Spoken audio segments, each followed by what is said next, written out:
Gregor Johann Mendel নামক একজন অস্ট্রেলীয় ধর্মযাজক সর্বপ্রথম বেশ কিছু জেনেটিক্সের সূত্রকে বের করেছিলেন এবং তিনি ম্যাথমেটিক্যাল এক্সপ্রেশন দিয়ে সেটাকে প্রকাশ করেছিলেন। সেই সূত্রগুলোকে আমরা বলে থাকি মেন্ডেলের সূত্র। মেন্ডেলের দুটো সূত্র রয়েছে যেটা খুব বিখ্যাত। তার মধ্যে এই ভিডিওতে আমরা আলোচনা করব মেন্ডেলের প্রথম সূত্রকে নিয়ে, যেই সূত্রটাকে অনেকে বলে থাকে the law of segregation. Segregation মানে হচ্ছে একটাকে আরেকটা থেকে আলাদা করে ফেলা। তো এটাই হচ্ছে দ্য ল অফ সেগ্রিগেশন। তো আমরা আজকে সেটা নিয়ে আলোচনা করব। আসো এই জিনিসটা বোঝার জন্য আমরা চিন্তা করি, প্রথমত পুরো ভিডিওতে আলোচনার জন্য আমরা একটা মটরশুঁটি গাছ লম্বা হবে না খাটো হবে সেই বৈশিষ্ট্যটা নিয়ে আলোচনা করব। যখন একটা পুরো আলোচনাতে একটা মাত্র বৈশিষ্ট্য দেখা হয় এবং পুরো সংকরায়ন প্রসেসে একটা মাত্র জিনিসকে ফোকাস করা হয়, সেটাকে বলা হয়ে থাকে ইংরেজিতে মনো হাইব্রিড ক্রস। মনো হাইব্রিড কেন বলে? মনো মানে হচ্ছে এক, এবং আমরা আজকে একটা মাত্র বৈশিষ্ট্য, যে বৈশিষ্ট্যটা হচ্ছে মটরশুঁটি গাছের উচ্চতা, সেটা নিয়ে আলোচনা করতেছি। তাই এটার নাম হচ্ছে একটা মনো হাইব্রিড ক্রস। তো গাছ যদি লম্বা হয় সেই বৈশিষ্ট্যটাকে আমরা বড় হাতে টি দিয়ে প্রকাশ করব। গাছ যদি খাটো হয় তাকে আমরা ছোট হাতে টি দিয়ে প্রকাশ করব। তাহলে একটু বোঝার চেষ্টা করো, যদি দুটা বড় হাতের টি থাকে সেই গাছটা অবশ্যই লম্বা, যদি দুটা ছোট হাতের টি থাকে সেই গাছটা হবে অবশ্যই খাটো। তাহলে এটা হবে অবশ্যই টল আর এটা হবে অবশ্যই শর্ট। এখন আসি, দুইটাই যখন একই রকম থাকে তখন সেটাকে আমরা বলি হোমোজাইগাস। এখন হেটারোজাইগাস কন্ডিশনে কি হবে? যদি একটা লম্বা আর একটা খাটো জিন একসাথে থাকে তখন কি হবে? তখনই প্রকট আর প্রচ্ছন্ন বৈশিষ্ট্যের কথা আসবে, এবং এই ক্ষেত্রে আমরা ধরে নিচ্ছি লম্বাটা হচ্ছে প্রকট বৈশিষ্ট্য। এই কোনটা প্রকট হবে কোনটা প্রচ্ছন্ন হবে এটা জানার কোনো রকম ওয়ে নাই, এক এক জীবে এটা এক এক রকম হবে। এই ক্ষেত্রে আমরা ধরে নিচ্ছি মটরশুঁটির লম্বা গাছের জিনটা হচ্ছে প্রকট। তার মানে যদি হেটারোজাইগাস কন্ডিশনে থাকে তখনও এই গাছটা হবে টল বা লম্বা। তাহলে এই অংশগুলো আমরা বুঝে গেছি। এবার আমরা ক্রস প্রসেসটা দেখব। এখানে একটা অ্যারো সাইনের চিহ্ন দেওয়া হয়েছে। এই চিহ্নটা দিয়ে বোঝানো হয় ছেলে বা পুরুষ জাতিকে। কেন?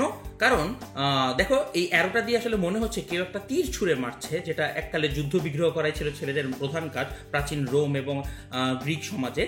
আর এই যে একটা প্লাস সাইনের মতন অংশ দেখা যাচ্ছে, এটা দিয়ে বোঝানো হয় মেয়ে। এর কারণ হচ্ছে এটা আসলে সিম্বলাইজ করে একটা আয়না, যার নিচের এটা হচ্ছে একটা হাতলের মতন। এই দুটো সিম্বলই হচ্ছে প্রচণ্ড সেক্সিস্ট একটা সিম্বল, যেটা দিয়ে বোঝানো হয় যে এই সাইনটা হচ্ছে ছেলেদের রিপ্রেজেন্ট করে, এটা হচ্ছে মেয়েদেরকে। তো এই দুটো সাইনকে আমরা জেনেটিক্সে বেশি বেশি ইউজ করে থাকি। ফিনোটাইপ হচ্ছে একটা জিনিসের বাহ্যিক বৈশিষ্ট্য, যেটা আমরা বাইরে থেকে দেখতে পাই।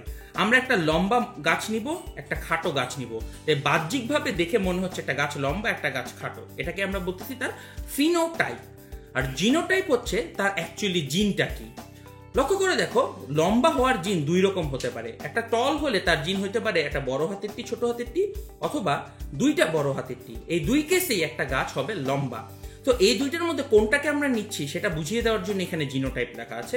আমরা নিয়েছি হোমোজাইগাস অবস্থায়। মনে রাখতে হবে একটা সংকরায়ন বা ক্রস শুরু করতে হয় সবসময় হোমোজাইগাস কন্ডিশন থেকে। তাই আমরা এখানে দুটো বড় বড় টি নিয়েছি, এখানে নিয়েছি দুটা ছোট টি, কারণ একটা হোমোজাইগাস খাটো গাছ নেওয়া হয়েছে। এখন চিন্তা করো, এগুলো হচ্ছে ডিপ্লয়েড, তাই প্রত্যেকটার দুইটা করে কপি। যখন তারা গ্যামেট তৈরি করবে সবই হয়ে যাবে হ্যাপ্লয়েড। তাহলে এখান থেকে যে দুইটা গ্যামেট আসবে, একটা আসবে এখান থেকে আসবে দুইটা বড় হাতের টি, এখান থেকে আসবে দুইটা ছোট হাতের টি, এবং এখানের একটা গ্যামেট গিয়ে ওখানে একটা গ্যামেটের সাথে মিলিত হবে।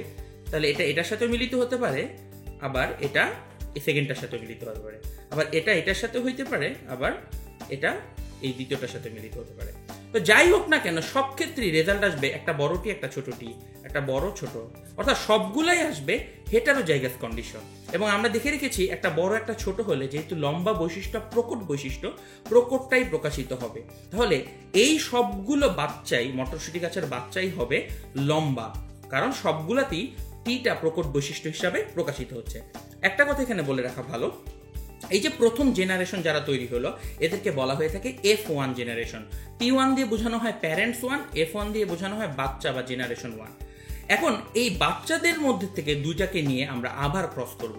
অর্থাৎ ধরো এটা হচ্ছে একটা মেল বাচ্চা মটরশুঁটি, এটা হচ্ছে একটা ফিমেল বাচ্চা মটরশুঁটি গাছ। এখন এই দুইজনের মধ্যে যখন আবার সংকরায়ন করব, সেকেন্ড সংকরায়ন, সেটাকে আমরা বলে থাকি F2 জেনারেশন, F2 জেনারেশনটা দেখতে কেমন হবে। আসলে সেটা আমরা এই চেকার বোর্ডের মাধ্যমে দেখব। চেকার বোর্ড কিভাবে বানাতে হয় আমরা সেটাই দেখতেছি। প্রথমে আমরা ধরলাম এই বরাবর দিব আমরা ছেলেদের গ্যামেট, আর এই দিকে দিব আমরা মেয়েদের গ্যামেট। এখন দেখো আমরা যে ছেলেটাকে নিয়েছি তার একটা বড় টি আছে, একটা ছোট টি আছে। তাহলে লক্ষ্য করো, একটা বড় হাতের টি এখানে লিখবো, এখানে লিখবো একটা ছোট হাতের টি। মেয়েটারও একটা বড় হাতের টি এর জিন আছে, একটা আছে ছোট হাতের টি, সেটাও লিখবো। এবার সুন্দর মতন গুণ করব। এই বক্সটা কি, এই লাইন, এই রো এবং এই কলামের। তাহলে এখানে থাকবে দুইটা বড় হাতের টি, এখানে একটা বড় হাতের টি, একটা ছোট হাতের টি। কেন? এই রোতে পড়ায় এই টিটা এখানে বসেছে, এই কলামে পড়ায় উপরে ছোট হাতের টিটা এখানে বসেছে। একইভাবে এখানে আসবে উপর থেকে একটা বড় হাতের টি এবং এখান থেকে একটা ছোট হাতের টি, আর এখানে দুইটাই থাকবে ছোট হাতের টি।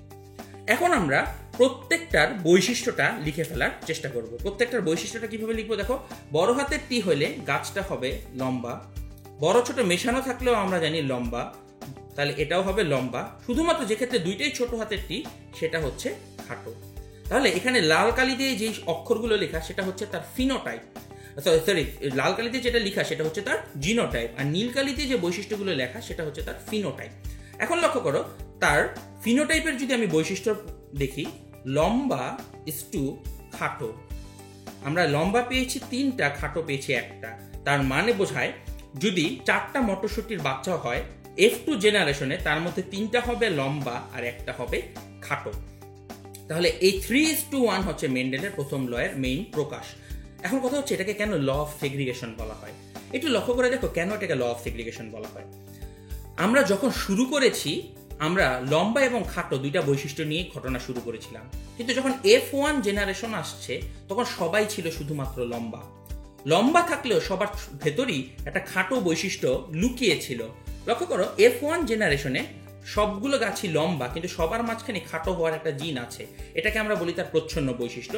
প্রচ্ছন্ন বৈশিষ্ট্যটা ছিল, এবং এই প্রচ্ছন্ন বৈশিষ্ট্যটা যখন সেকেন্ড জেনারেশন ক্রিয়েট করতে গেছে, প্রচ্ছন্ন বৈশিষ্ট্যটা প্রকটের কাছ থেকে আলাদা হয়ে গেছে। কারণ দেখো, এই যে গ্যামেট যখন তৈরি হয়, এই টিটা আর এই টিটা ভিন্ন ভিন্নভাবে ভিন্ন ভিন্ন জায়গায় প্রবেশ করে। ঠিক তেমনিভাবে এই বড় টিটা আর এই ছোট টিটা, লক্ষ্য করে এই যে বড় টি আর এই যে ছোট টি, তারা ভিন্ন ভিন্ন জায়গায় প্রবেশ করেছে। যেহেতু বড় টি আর ছোট টি একসাথে থাকা সত্ত্বেও তারা আলাদা হয়ে যায়, তাই আমরা এটাকে বলি ল অফ সেগ্রিগেশন। এবং লক্ষ্য করা একটা মজার ব্যাপার, লম্বা এবং খাটো নিয়ে ক্রস করা শুরু করার পরও ফার্স্ট জেনারেশনে সব গাছ লম্বা হয়েছে, তার মানে খাটো বৈশিষ্ট্যটা এখানে হারিয়ে গেছে। বাট সেকেন্ড জেনারেশনে খাটো বৈশিষ্ট্যটা আবার ফেরত আসছে। তার মানে বাইরে থেকে দেখে কাউকে লম্বা মনে হলেও তার ভেতরে আসলে খাটো হওয়ার জিন থাকতে পারে, যেটা তার প্রকাশিত না হলেও তার বাচ্চা কাচ্চাতে যে প্রকাশিত হতে পারে।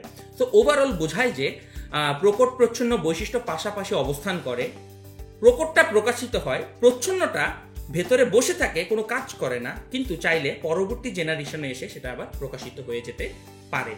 তাহলে এটাই ছিল মেন্ডেলের প্রথম সূত্র সংক্রান্ত আলোচনা। মনে রাখবে এই সূত্রের মেইন অনুপাত পাওয়া যায় হচ্ছে 3:1।